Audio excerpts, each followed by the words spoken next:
Sa ngalan ng Ama at ng Anak at ng Espiritu Santo. Amen. Hallelujah, Hallelujah. Purihin ka, Amang Diyos na makapangyarihan sa lahat.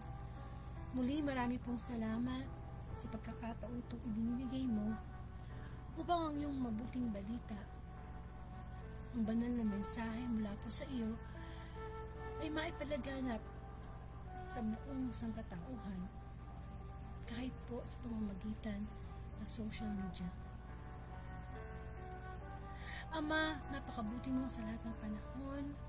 Marami pong salamat sa araw na ito, isang araw na puno ng biyaya, isang araw na kung saan ang iyong grasya, ang iyong awa, ang iyong pagpapatawad ay lagi nandyan. Nawa Panginoon, ang spiritual na pagkain namin sa araw na ito ay magkaroon ng kabusugan ng aming espiritu. Ngunit lumapit muna kami sa iyo, Lord, na may kababaang loob kami na kapatawaran sa aming mga pagkukulang at kasalanan upang kami yung malinis. Ama, lumalapit ang loob ng lingkod na may kababaang loob. Hindi po ako ng kapatawaran sa aking mga kasalanan. Linis mo po ang aking puso at bigyan mo po ng linaw ang aking isip. Bigyan mo po ako ng karunungan, Panginoon. The humility, the fruit of the Holy Spirit, the wisdom, my Lord. Hindi po ang kalooban ko, kundi ang kalooban mo ang makapangyari. Sa mga oras pong ito, gamitin mo lamang ang aking tinig, ang aking isip, bilang instrumento na daluyan ng iyong prophetic voice, ng iyong mensahe, Panginoon. Wala po kong magagawa kung wala ka sa buhay ko. Ikaw po ang may taas at mabigang parangal sa Daily Gospel, sa Facebook Live na ito. Ganyan din po ang panalangin ko sa lahat na makakarinig ng Saturday Gospel, my Lord. Lahat ng kapagurang pisikal ay naranasan namin sa araw na ito, mga iba't ibang pagsubok na aming inarap.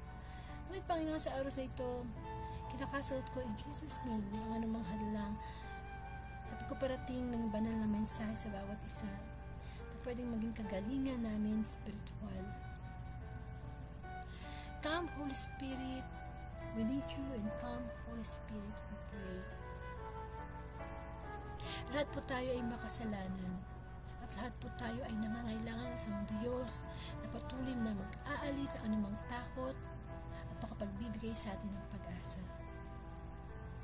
Nawa ang mabuting balita sa araw nito ay makagising sa ating diwa at spirito na ang Diyos kailanman hindi tayo iniwan, na ang Diyos ang siyang bigyan natin at hugutan ng lakas ng pag-asa, pag-ibig. Ang ihatang ito ay dalangin ko po sa iyo, Ama, sa pangalan ng Anak, kaysa ng Espiritu Santo. Amen.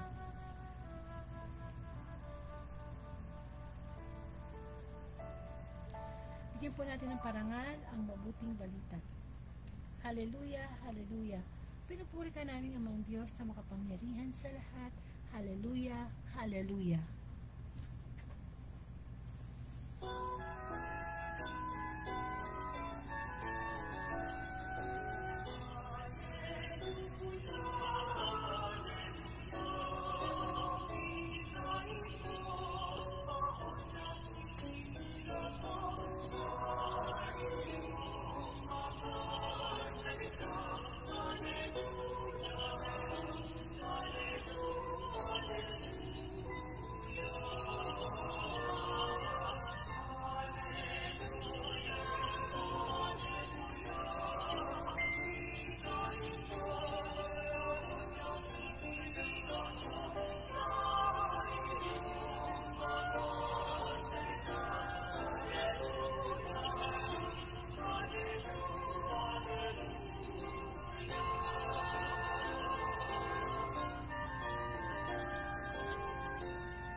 Mga kapatid kong minamahal kay Kristo, ang mabuting balita ayon kay San Juan. Papuri sa iyo, Panginoon. Lumakad si Jesus sa ibabaw ng tubig. Amen. Correction po yun, ha. Si Jesus sa ibabaw ng tubig. Nang magtatakip silim na, ang mga alagad ay pumunta sa tabi ng lawa at sumakay sa bangka, patawid sa Capernaum. Madilim na wala pa si Jesus. Lumakas ang hangin at lumaki ang alon. Nang makagaod na sila ng mga 5 o 6 na kilometro, nakita nila si Jesus na lumakad sa ibabaw ng tubig palapit sa bangka. At sila'y natakot. Ngunit sinabi niya sa kanila, huwag kayong matakot. Ako ito. Tuwang-tuwa nilang pinasakay si Jesus sa bangka at pagdakay sumadsad ang bangka sa kanilang patutunguhan. Mga kapatid, ang mabuting balita ng ating kaligtasan.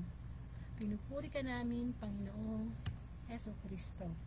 Amen. So, welcome po sa Word of God, Daily Gospel at Facebook Live, na kung saan ang layunin ng Facebook Live na ito ay palaganap ang mabuting balita everyday through social media kamukha po ng Facebook Live.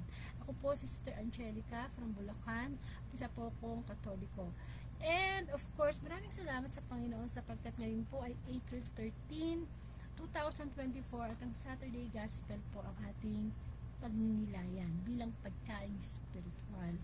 At ang pagbasa po ay nagmula kay San Juan chapter 6 verses 16 to 21. At ito po ay tungkol sa lumakad si Jesus sa ibabaw ng tubig. Amen. So, alam po nyo, sa buhay natin, makaka-relate tayo sa mabuting balita ngayon. Kasi yung paglakad ng Panginoong Jesus sa ibabaw ng tubig, talagang isang ano yan, isang Himalaya, no? Sino ba naman ang makakapaglakad sa ibabaw ng tubig, no? Sa dagat, no? Sa ibabaw ng dagat. Talaga namang, pag ikaw ay lumakad dyan, talagang lulubog ka. At alam naman po natin kung gaano kalawak ang dagat, kung gaano siya kalalim, kung ano yung mga nagaganap sa dagat, di ba? Kamukha ko, no? Nakaranas akong sumakay sa barko. So, anong nakikita ko sa dagat habang ako nasa barko? Minsan nakaranas ako ng malakas na hangin, yung mga malalakas na alon, ano pa, yung bang minsan yung alon, no, pupunta na yan minsan sa bangka, nakasakay din ako ng bangka. So, marami, no, ganun ang mga sitwasyon, no, when it comes to kung ilalarawan natin ng physical, kung ano ba yung dagat, kung ano bang nangyayari kapag may bangka o barko sa dagat. So, ang Panginoong Jesus, ano siya nakita siya ng kanyang mga alagad. Madilim na no? At siya ay naglalakad sa ibabaw ng tubig. And of course, natakot yung kanyang mga alagad. Napagkamalan pa nga siyang multo. Amen? And of course, ang sabi ng Panginoon, huwag kayong matakot. Ako ito. Amen? So, sa buhay po natin, may masasabi tayong malalaking takot bilang mga tao. Amen. Malalaking takot na kung saan talagang halos mawalan na tayo ng pananampalataya at pagtitiwala sa Diyos. Isang malaking takot na kung saan mararamdaman natin na para bang may Diyos pa ba? Nandiyan pa ba yung Diyos? Minsan dating ba sa buhay natin yung magkaroon tayo ng pagsubok na parang natutulog ang Diyos, o parang walang Diyos, o kung minsan sinisisi pa natin ng Diyos doon sa mga problema na dumating sa ating buhay. Amen. So, malaking takot. Minsan, yung malaking takot na yan, minsan nasisimula yan sa maliit Di po ba? Yung mga bagay na maliit, kahit maliit yan, pag pinagsama-sama mo nga, lumalaki. Amen. Kamukha halimbawa sa yung gripo. Pag yun may sira at tutulo-tulo, subukan mong lagyan ng timba. At bawat pagtulo na sa buong magdamag, paggising mo sa umaga, puno na yon. So, ganun din yung minsan yung takot natin sa buhay, sa pagharap natin sa mga problema. Kung minsan nag-uumpisa pa lang yan sa, alam mo yung pagdududa, yung hindi ka mapakali, yung parang iniisip mo ano bang mangyayari, hanggang sa dumating na time na sa sobra at malaking takot mo na, ayaw mo na siyang harapin. Ayaw mo nang harapin yung problema na yun kasi nga sobra na malaki na yung takot mo Di po ba? Sa buhay po natin, para din tayong para din tayong inilalarawan sa mabuting balita. Ano ba yung senaryo sa mabuting balita? May dagat, di ba? Alam naman natin ang dagat, malawak, malalim. So, parang ganyan po ang nangyayari sa atin. Yung dagat, it will represent ng mga paglalakbay natin sa ating buhay. Nasa dagat, umaalon, lumalakas yung alon. Nasa dagat, pagka may malakas na bagyo, talagang aanuhin yung bangka o yung mismong sinasakyan natin, vapor man yan. Di po ba? Na may malakas na hangin. At yung bangka, o yung nagre-represent naman niya na yung mismong buhay natin na tayo naglalakbay sa isang malawak na dagat, mundo. Amen. Pero kahit sabihin na natin nandito tayo sa mundo at malawak talaga ang mundo, marami kang makikita sa mundo, mga nakakatuksong mga bagay, Di po ba? Malawak ang mundo na lalo na ngayon sa panahon ng social media. Ang dali nang i-post, ang dali nang ipalaganap, madali nang takutin ang mga tao. Di ba? Nagpapanik na tayo kaagad eh.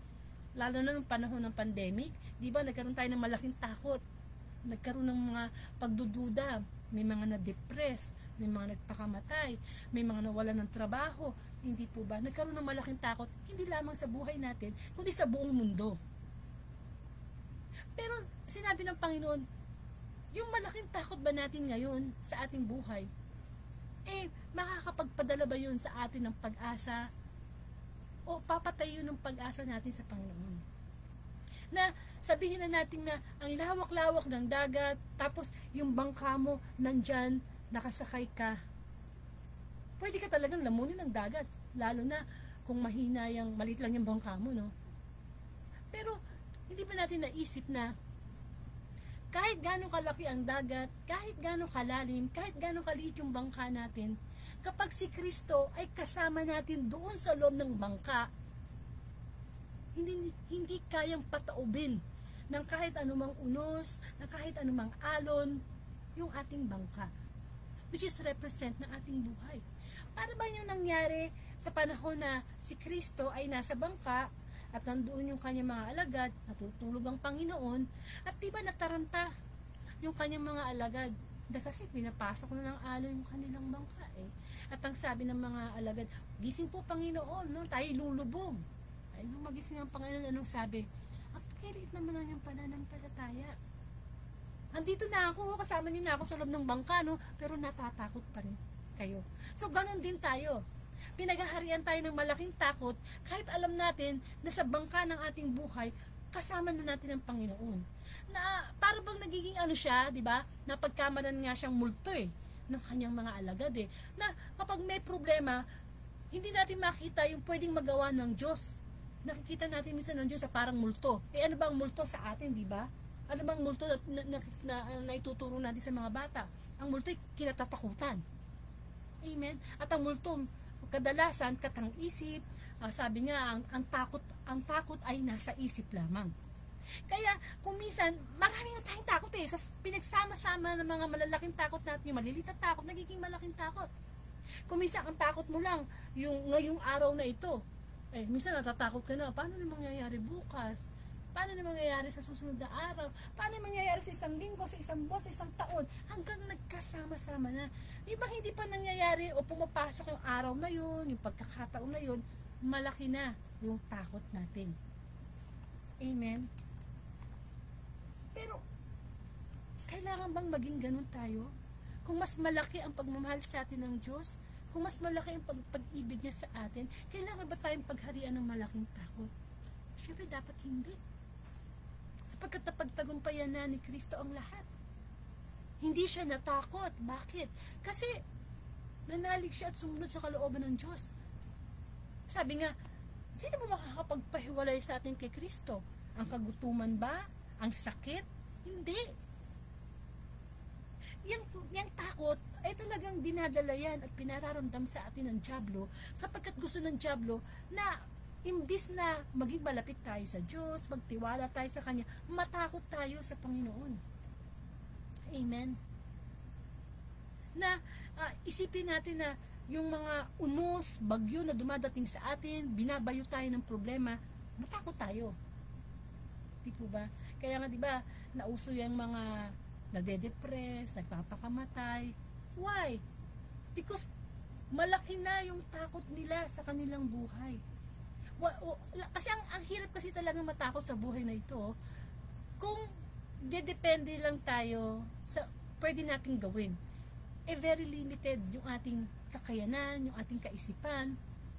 Amen? Minsan nga sa mga simpleng sa ating anak, di ba? Nagkakaroon tayo ng takot na wag sila palabasin para makipaglaro sa mga bata.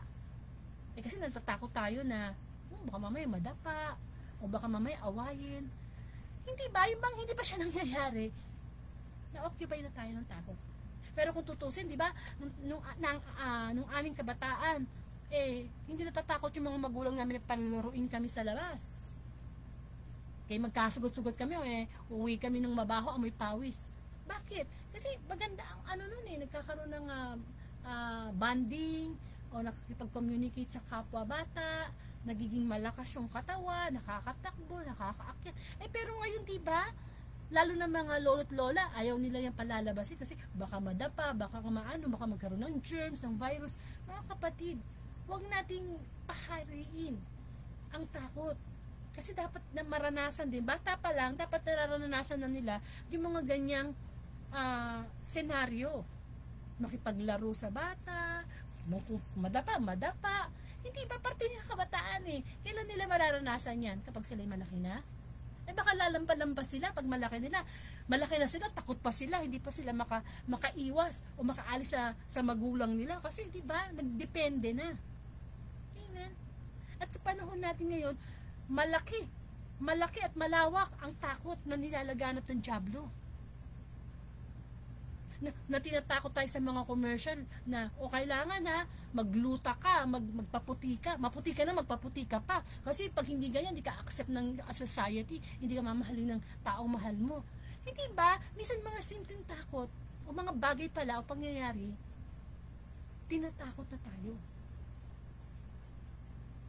Kaya dapat lamang na isa bangka ng buhay natin, kasama natin ang Panginoon.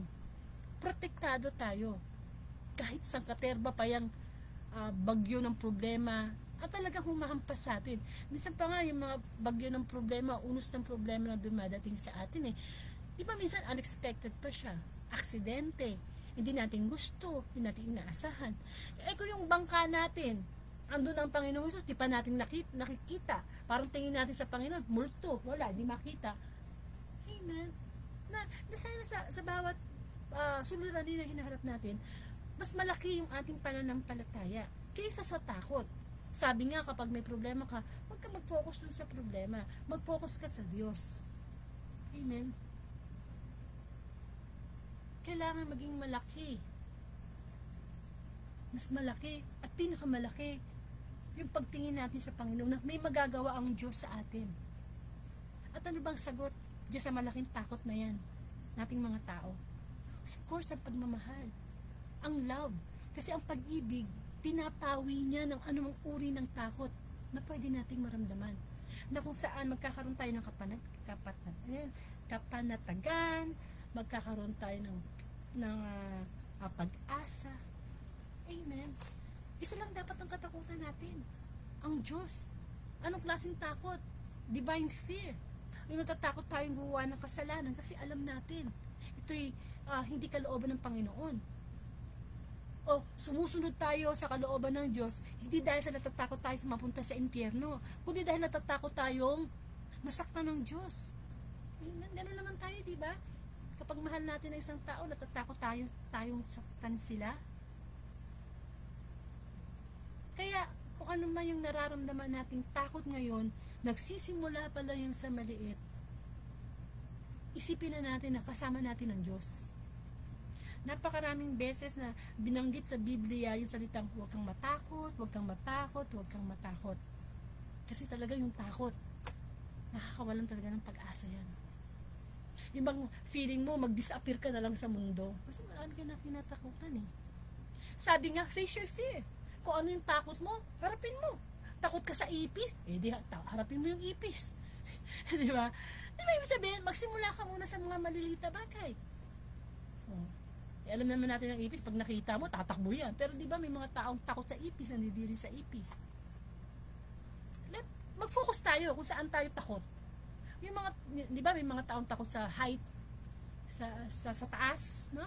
May mga taong takot sa sumakay ng elevator. Mga phobia na yan. Kung saan ka takot, doon natin harapin. Amen. Kasi kaya naman natin Kaya naman nating i-escape ko ano man yung nakakatakot Na halimbawa, may asawa ka, namatay ang asawa mo, naging single mom ka. O paano na? Paano wala bubuhayin yung aking mga anak? Hindi ba na-occupy agad tayo ng takot? Well, of course, natural ang feeling ng takot. Natural lang naman yan Di po ba? Pero kailangan, ina-overcome natin yan para hindi tayo ang nagiging slave ng takot. Ano ibig sabihin nun? Yun tayo yung sunod-sunuran sa takot. Pag sinabi ng takot na, wala ka na pag-asa. Wag mo nang mahalin ng Diyos. Di ba? Naging slave tayo.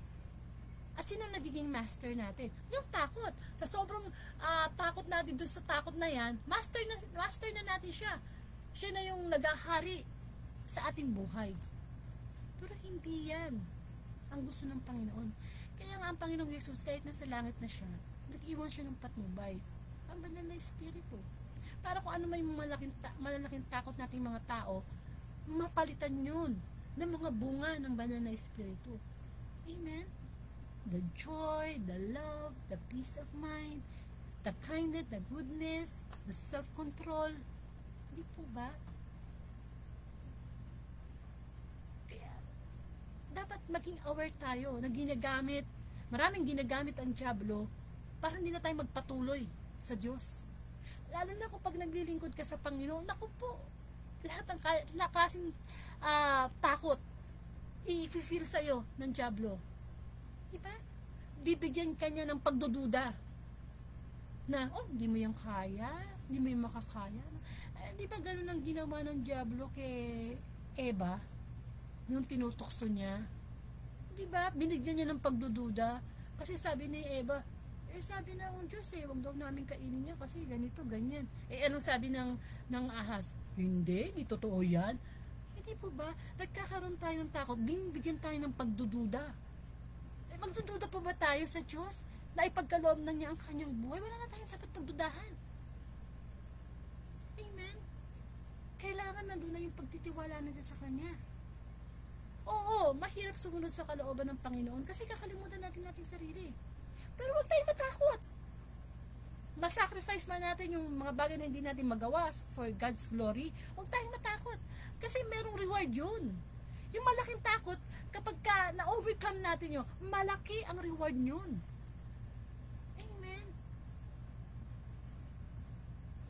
Mas maganda pa rin mabuhay sa mundo ito na yung takot, tayo ang nag-uutos. Tayo yung master. Tayo yung nagsasabi na, hindi, sa buhay ko, sa bangka ko, kasama ko si Kristo. At laging sinasabi sa akin ni Kristo, pagkapag may pagsubok, huwag ka matakot. Ako to. Di ba? Sabi dun sa gospel, huwag kang matakot. Ako to. Ibig sabihin ng ako to, kilala mo kung anong pwede kong magawa. Nagagawa ko nga pahintuin yung malakas na hangin, yung malakas na alon. Diba? Sinasabi lang niya, nagko-command lang siya, nagagawa niya. Nakakabuhay niya siya ng patay. Nakakapagkasaot na ng demonyo ang Panginoong Hesus. Nakakapagpagaling. Ano pa bang hindi magagawa ng Panginoong Hesus? Amen. Kung tayo, kahit gano'n mo katalinong tao, kahit gano'n karami ang pera mo, paano kung mawala na yan? Malaking takot na yan. Nasunugan ka na, namatayan ka ng anak, nawalan ka ng trabaho, malaking takot yan. Parang si Job. Di po ba? Nagkaroon ba siya ng malaking takot nung mawala lahat sa kanya? Yung mga biyaya? Di ba hindi? Nagkaroon pa siya ng malaking pananampalataya. Yung mga problema na kinakaharap natin, ginagamit lang ng Diyos yan para tayo linangin. Para tayo, sabi nga, ang pagsubok, tawag dito, yung ating pananampalataya ay dinadalisay para malaman kung tunay. Amen. Kaya, sana, yun lagi ang maisip natin, na ang Panginoon, hindi tayo iiwan. Nangako ang Diyos sa isang buhay na ganap at kasiya-siya. Nangako ang Panginoon sa atin ng buhay na walang hanggan. Amen. Kaya dapat, anuman yung takot ka mamatayan, takot ka mawala ng bahay, takot ka mawala ng trabaho, takot ka ng ganito, ganyan. Alisin natin yan. Amen. Bagkus, punuin natin yung ating isipan ng mga bagay na mahawakan natin para mawala yung takot na yan. Kasi ang hirap talagang kumilos kapag natatakot kang gawin yung isang bagay. Panghihinaan ka ng kalooban. Gusto mo magpatawad, di mo magawa, takot ka eh. Why? Because of your pride. Amen? Takot kang tumulong sa kapwa. Why? Kasi mabawasan yung kayamanan mo. Natatakot kang magmahal kasi takot ka masaktan. Why? Diba? Ang dami eh. Yung bang masasabi natin na minsan yung takot, drawing pa lang, talo na tayo. Amen? Yes, habang nabubuhay tayo sa mundo, hindi mawawala ang takot. Lalo na kapag nagipit ka na, very down ka na, tapos may mga aksidente pa na hindi mo inaasahan na nangyayari sa buhay mo. Hindi talaga mawala. Yan o, natural yan. Pero may sagot ang Diyos dyan. Ang sabi niya, huwag daw po tayong matakot. Amen. Alisin natin anumang malaking takot sapagkat ito ay hindi nakakatulong para mas lumalim yung ating pag-ibig sa Diyos. Amen. So sana po mapagnilayan natin yan, okay? So magkaroon po tayo ng closing prayer.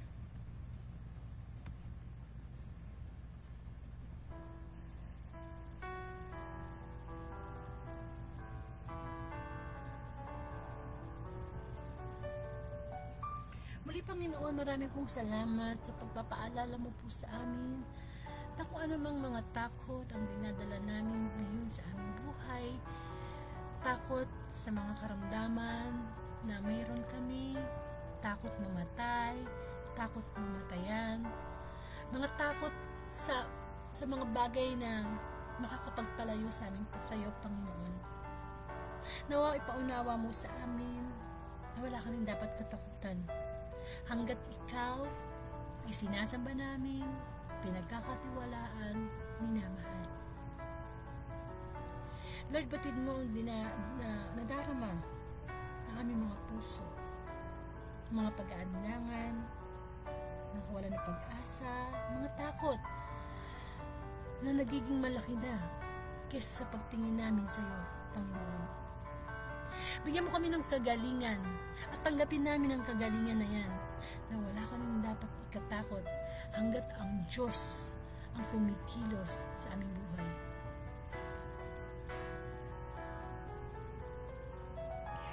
Ama, ikaw ay hindi natakot ipakita ang iyong pag-ibig sa sangkatauhan.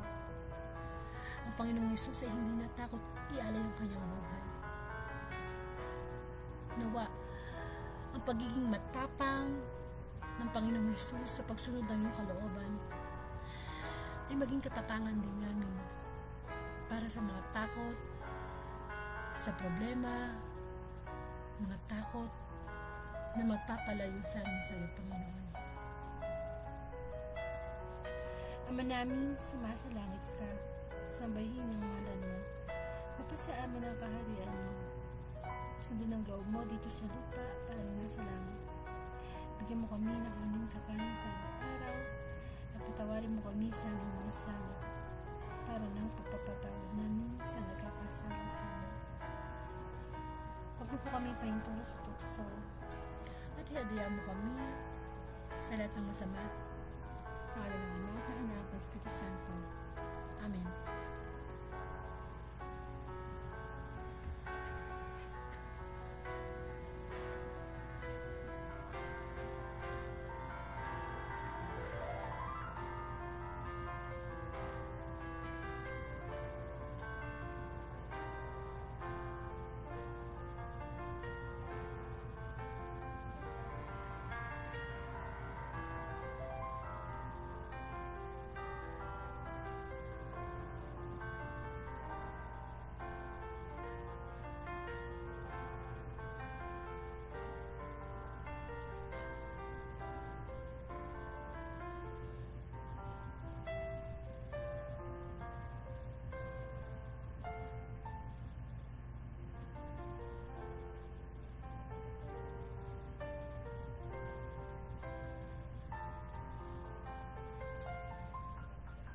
Maraming salamat, Panginoon. Lagi mo natin tatandaan, walang malaking takot sa malaking Diyos.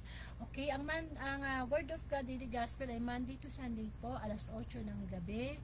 At kung hindi nyo po naumpisahan ang Saturday Gospel, pwede po kayo muling tumingin, bumalik sa aking timeline o sa YouTube channel.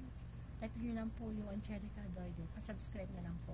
At kung minsan po nagkakaroon po tayo ng mga guest preacher sa iba't ibang lugar para sila naman po yung magamit ng Diyos para magbigay ng pagninilay.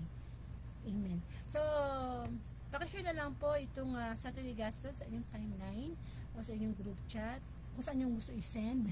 Kasi po yan ay isang great commission. No? Kailangan po natin ipalaganap ang mabuting balita. Kailangan po natin magtulungan na ipalaganap ang daily gospel. Kasi yan naman po talaga ang naging mission ni Kristo na dapat hanggang sa panahon natin ngayon ay ating ginagawa. Maraming pong salamat and to God be the glory.